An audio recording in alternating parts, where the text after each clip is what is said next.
병원 창문은 낮게 내려와 있었다. 희뿌연 하늘이 유리 위에서 벗겨진 페인트처럼 갈라졌다 붙었다 했다. 김노인은 의자 가장자리에 앉아 양손을 무릎 위에 가지런히 올려두었다. 반창고가 붙은 손등이 유난히 말라 보였다. 진료실 안 공기는 깨끗했지만 오래 들이마시면 목이 마르는 기분이 들었다. 의사가 차트를 넘기며 조심스럽게 말을 골랐다. 지금 상태로는 무리하면 좋지 않습니다. 차라리 요양을... 말끝이 흐려졌고 그 사이로 이 여사가 먼저 고개를 끄덕였다. 선생님, 알겠습니다. 짧았다. 오래 준비해온 대답처럼 단단했다. 복도에 나오자 늘어선 의자들 사이로 겨울빛이 흘렀다. 이 여사는 마스크 끈을 느슨하게 당겨 귀가 덜 아프게 걸었다. 숨을 깊게 내쉴 때마다 얕은 기침이 뒤따랐다. 김노인은 아무 말이 없었다. 대신 병원 앞 포장마차에서 종이컵에 호떡을 담아왔다. 설탕이 입구에 조금 묻었다. 뜨거워. 이 여사가 한 입 베어 물었다. 근데 맛있네. 겨울맛. 어릴 때는 겨울이면 호떡장수 종소리가 먼저 들렸지. 그때 당신 2개 사서 하나는 나 몰래 먹었잖아. 몰래가 아니고 하나는 더운 김 맡으려고 들고만 있었지. 이 여사가 웃었다. 웃음이 끝날 즈음 한 차례 더 기침이 나왔다. 웃음과 기침 사이의 짧은 틈. 김노인은 눈길을 돌리지 못했다. 그는 이런 틈새가 자꾸만 넓어지는 것을 알고 있었다. 버스 정류장 옆에서 택시를 잡으며 이 여사가 말했다.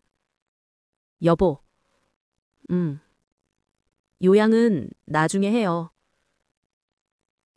지금은 가요. 그 말은 겨울 공기보다 더 맑았다. 김노인은 고개를 들어 하늘을 보았다. 구름이 한 장 접힌 채로 넘어가고 있었다. 그는 천천히 그러나 주저하지 않고 고개를 끄덕였다. 집은 오래된 냄새가 났다. 볕이 드는 거실에서 이 여사는 여행 가방을 꺼냈다. 손때 묻은 가방, 모서리의 황동버클은 여러 번 닫히고 열려서 빛이 달아 있었다.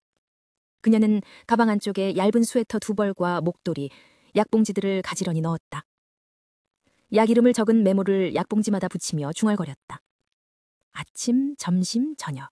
알약 2개, 캡슐 하나. 알람 맞춰둘게. 김노인이 휴대폰을 들여다보며 말했다.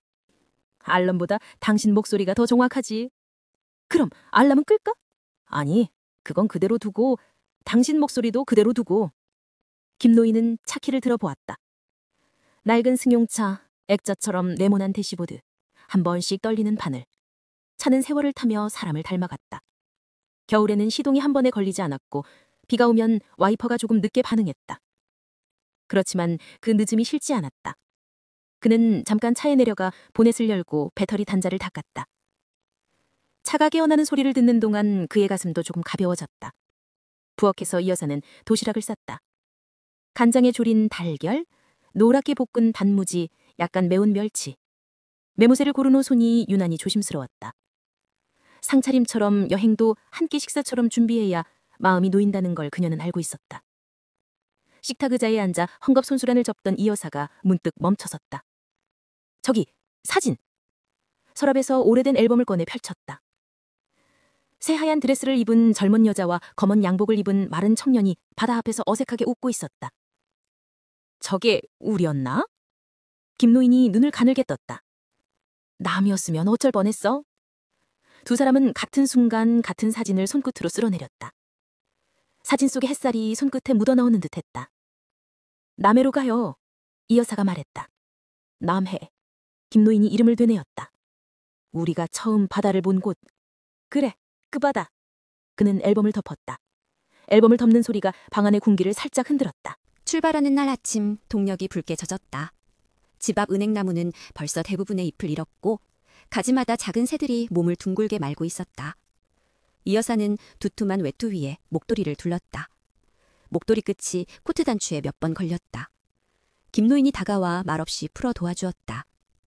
여보, 이 여사가 불렀다. 이번엔 길 안 잃을 수 있겠죠? 이젠 잃을 길도 별로 없지. 그렇네. 그녀가 웃었다. 당신 길 잃으면 꼭 별을 보잖아. 밤이 오면 그게 더 잘 보여. 그럼 밤이 와도 괜찮겠네. 그 말에 김노인은 잠깐 눈을 감았다. 밤이 와도 괜찮다는 말이 무슨 뜻인지 그는 헤아릴 수 있었다. 차는 천천히 골목을 빠져나왔다. 백미러에 집이 2번, 3번 접혀 담겼다가 사라졌다. 신호대기 중에 이웃 아주머니가 손을 흔들었다. 김노인은 창을 내려 잠깐 바람 좀 쐬고 온다고 말했다. 아주머니는 그 바람이 길어질 걸 알지 못했다. 아니, 알고도 모른 척 했을지도 몰랐다. 고속도로로 접어들자 차창이 넓게 열리는 것 같았다. 겨울 들녘이 낮은 등줄기를 드러내고 누워 있었다. 흙은 말랐고 바람은 예리했지만 햇볕은 묘하게 따뜻했다. 라디오에서는 오래된 성우의 느린 목소리가 흘렀다. 오늘의 낭송. 그 다음은 잘 들리지 않았다. 전파가 끊길 때마다 어릴 적 잡음 섞인 동요가 불쑥 떠올랐다. 이 여사가 종이컵을 2손으로 감쌌다. 휴게소 자판기 커피였다. 설탕을 반만 넣었다. 여보, 알죠? 뭘? 내가 받아보고 싶은 건 물 때문만은 아니에요. 김노인이 옆을 보았다. 그녀의 눈가에는 얕은 주림들이 겹겹이었다. 그땐 우리가 물 같았잖아요. 그녀가 말했다. 잡으면 빠져나가고 틈마다 스며들고 그러다 어느새 넓어지고 지금은 바람 같아. 보이진 않는데 어디든 지나가잖아. 그녀가 컵을 입술에 대며 미소 지었다. 그러니까 너무 세게 붙잡지 말아요. 김노인은 대답 대신 창틀을 가볍게 2번 두드렸다. 두드리는 소리가 그에게는 알겠다는 뜻이었다. 점심은 차 안에서 먹었다. 도시락 뚜껑을 여는 순간 참기름 냄새가 차 안을 채웠다. 멸치가 달게 씹혔다. 김노인은 밥 한 숟가락을 떠 아내의 그릇에 얹었다. 그녀가 젓가락 끝으로 조금 한 숟가락을 떠 주었다. 그렇게 모아진 한 숟가락은 오래 걸어온 세월처럼 단단했다. 식사를 마치고 이 여사가 해가 기우는 쪽을 가리켰다.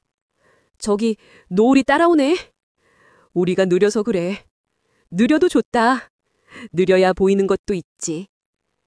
대답을 마친 김노인은 갑자기 브레이크를 살짝 밟았다. 갓길에 차를 세우고 창문을 내렸다. 바람이 차 안으로 밀려 들어왔다. 차가운 공기, 먼 산등성이, 선명한 빛과 그림자. 이 여사의 뺨이 조금 붉어졌다. 그는 손을 뻗어 그녀의 목도리를 고쳐매 주었다. 목도리 끝이 그의 손바닥을 스쳤다. 그 감촉이, 낡은 니트의 거친 결이 이상하게 안심이 되었다. 견고하고 낡았지만 아직 따뜻한 것. 여보, 응? 나 겁이 안 나는 건 아니에요. 알아. 근데 당신이 옆에 있으면 덜 나. 그는 짧게 숨을 들이켰다. 난 당신이 옆에 있으면 덜 외로워. 둘은 한동안 아무 말도 하지 않았다. 침묵은 채워야 할 공백이 아니라 오래 쓴 껍 같은 것. 손에 익어 무게가 느껴지지 않는 것. 해가 기울 즈음 그들은 바다가 보이는 고개 아래까지 왔다. 언덕을 돌자 엷은 선처럼 바다가 펼쳐졌다. 아직 도착하지 않았지만 바다는 거기 있었다. 기다려달라는 손짓도 서두르지 말라는 표정도 없이 그저 있었다. 보이지? 이 여사가 숨을 살짝 고르며 물었다. 보여? 같은 바다일까? 새로 오면 늘 처음이지.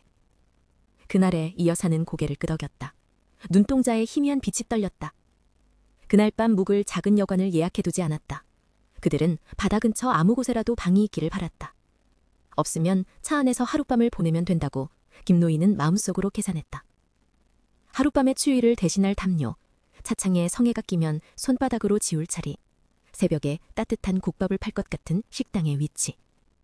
그는 이런 것들을 빠르게 떠올렸고 그게 오랜 가정의 습관이라는 걸 자신도 알고 있었다. 바다가 가까워질수록 라디오는 더 자주 잡음을 냈다.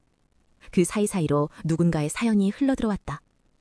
20살에 헤어진 친구에게. 진행자의 목소리가 사라졌다가 다시 돌아왔다. 이 여사가 볼륨을 낮췄다. 여보, 나 이번엔 사연을 안 보낼래. 왜? 우린 이미 충분히 썼잖아. 살아서. 그게 더 길고 더 정확하고 더 진하지. 그 말이 끝나자 바다 냄새가 확실히 코끝에 닿았다. 언덕을 내려가던 차가 신호에 걸렸다. 옆 차선에 앉은 초등학생쯤 되는 아이가 창밖으로 손을 흔들었다. 김노인이 어색하게 고개를 끄덕이며 미소 지었다. 이 여사는 잠깐 그 아이를 보다가 시선을 다시 바다 쪽으로 돌렸다. 저 아이는 바다가 뭔지 모를 거야. 금방 알게 되겠지. 모르는 동안이 부럽네. 그녀의 말에 김노인은 작게 웃었다. 우린 아는 동안이 길었잖아. 신호가 풀렸다. 차는 서서히 앞으로 나아갔다. 바다는 조금 더 커졌다. 겨울 해가 마지막 힘으로 수면을 문질러 빛을 흩뿌렸다. 차창에 번진 그 빛이 두 사람의 얼굴을 잠깐 같은 색으로 물들였다. 김노인은 방향지시 등을 넣고 바다로 내려가는 좁은 길로 차를 틀었다. 그 순간 그는 미세한 그러나 분명한 두근거림을 느꼈다. 많은 것들이 끝나가고 있었지만 무언가가 또렷하게 시작되고 있었다. 그 시작은 약속이 아니라 확인에 가까웠다.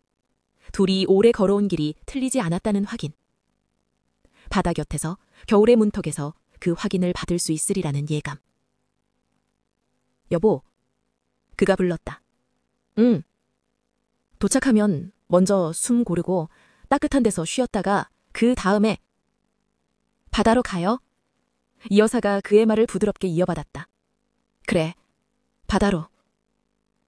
그들의 낡은 차가 바다 앞 주차장에 천천히 멈춰섰다. 라디오는 자동으로 꺼졌고 바람소리가 차창을 두드렸다. 김노인은 시동을 끄고 손을 무릎 위에 얹었다. 잠깐, 아주 잠깐 그는 눈을 감았다. 눈꺼풀 안쪽으로 물빛이 번졌다. 눈을 뜨니 이 여사가 창문 너머를 보고 있었다. 바다는 가까웠고 밤은 아직 오지 않았다. 그는 조심스럽게 말했다. 우리 잘 왔네. 이 여사는 고개를 끄덕였다. 잘 왔어. 이제부터가 우리 여행이야. 그 말로 그들의 겨울은 비로소 문을 열었다. 그리고 어둠은 약속한 것처럼 아주 천천히 따라오기 시작했다. 좋아요, 구독 눌러주시면 영상 만드는 데 큰 도움이 됩니다. 감사합니다.